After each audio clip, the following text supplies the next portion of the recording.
guys, and welcome back to my classroom. It's been a while since I filmed here in my classroom, and I thought it was time for another first year teacher update. The sheer fact that I filmed this and I'm here currently in my classroom means that we have survived the holiday season. Let me just tell you, when music teachers say that December is like their Super Bowl or Olympic month, they are not joking. Band concerts, choir concerts, elementary school musicals, advent services, planning for the spring concert, the spring middle school musical, all happened within a 3-week period. It was crazy. But we've all made it, no casualties here on my channel. And with the coming of the new year brings new challenges. The first one being the spring band and choir concert, and the second one, the big one, is casting and directing and producing the middle school musical. I wish I could say that directing a show was as easy as acting in it, but there is more behind the scenes work than I could have ever imagined, and we haven't even cast the show yet. We haven't even had auditions yet. But getting the rights to the show, getting it on the school calendar, weaving in between sports activities and events going on in school, scheduling in when we get to use the theater around all the other events that are also using the theater, and then just sitting down and writing out a 20-page packet that explains to parents, here's what I need for auditions, here's when rehearsals are gonna be, here's when the tech week's gonna be, here's when the show is going to be. It's a lot of stuff. This video is not a woe is me, my life is horrible sort of thing. It is just stating there is a lot going on. And my personal mantra of I can do it myself was really taking a toll on me. I would live off of these page or two long to-do lists. I would come home from school and not be able to focus on anything at all. Even if I put that to-do list away or left it at school, I would come home and not be able to focus on anything. Side hustle scheduling, wedding planning, or even lesson planning my own everyday classes. And then one day, about 10 days ago, we were prepping for that big blizzard and polar vortex while I was also planning on going to my conference. So I was planning, you know, if we have no school, here are sub-plans on top of my regular lesson plans, on top of my getting the licensing for the musical, on top of my audition packets. This woman was running back and forth rampantly from here to the other side of the building where the copy machine was, and while things were copying, I was writing in notebooks and writing in schedules, and I had a laptop out, and I was scheduling things and typing up sub-plans. I had to have looked like a crazy person. There's really no other word for this. It just consumed me. I had more on my plate than I ever had at one time, and that mentality of I can do it by myself just wasn't going away. And then a few of my friends here on my teaching staff stopped me. They were like, girl, just freeze for a second. They actually stopped me right outside the teacher's lounge. We went in there, I put everything down, took a deep breath, and the one thing they asked me was, what can we do to help you? How can we help you? And it did take me like a minute or two to actually accept this help, because for some reason in my mind, accepting help is kind of like a sign of weakness, and I know it's not really. Honestly, I think we see all these girls, and social media does not help, that have the mentality of girl boss and go, go, go, go, go, and I can multitask and do anything I want, and work-life balance is easy.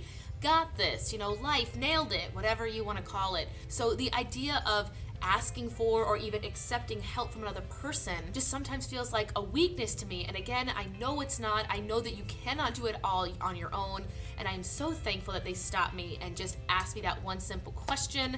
They did help me by making a lot of the copies for me so I could sit down and get all of my plans and items in order, which was great because they didn't have school when I was off at that OMEA conference in that great Airbnb. So I'm very thankful I had the time to get all those sub-plans worked out, and we were good to go. Like I mentioned before, this is coming up in my very, very near future, and I am very thankful that I have 2 teachers that are going to help me here on staff, as well as a plethora of parents who just want to be involved and help out with running rehearsals, because honestly, I don't think I can work with 30 to 50 kids after school by myself each and every day. That just cannot happen. One person cannot do all of that, and I know that doing theater, you know, is my thing. I've done it a lot, but I don't think any one person can handle all the hats that need to be worn when putting on a full production. But that is my 6-month update. We've made it through the holidays. We are here in February. We are 6 weeks from spring break and 16 from the end of the school day. And yes, I'm counting, and yes, I know. I've also again finished the OMEA, Ohio Music Educators Association Conference. I did have a vlog of me traveling and taking you with me to that.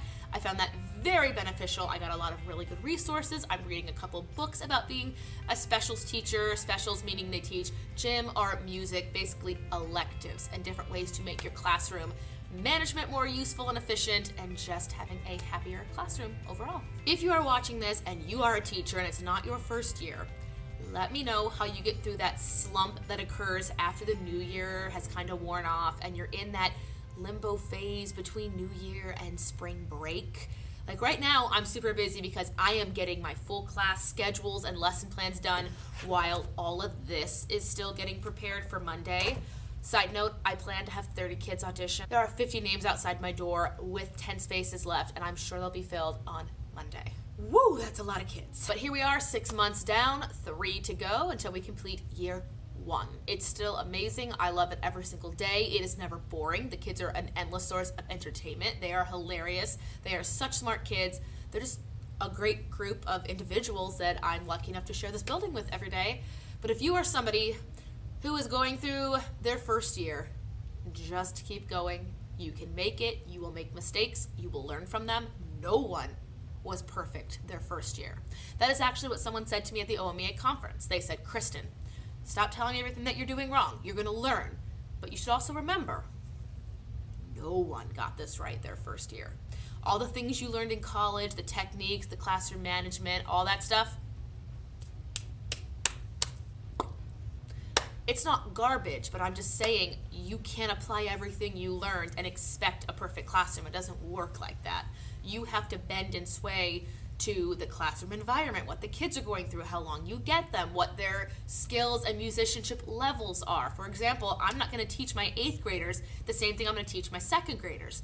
That's just not a thing. But the point of this update is that you can't do it all, and that mindset of you've got this, you can do it, girl boss, go all the way or go home, really can't apply right now when you are juggling so many things. And that's what I'm currently learning right now, and I'm sure I'll have more to learn.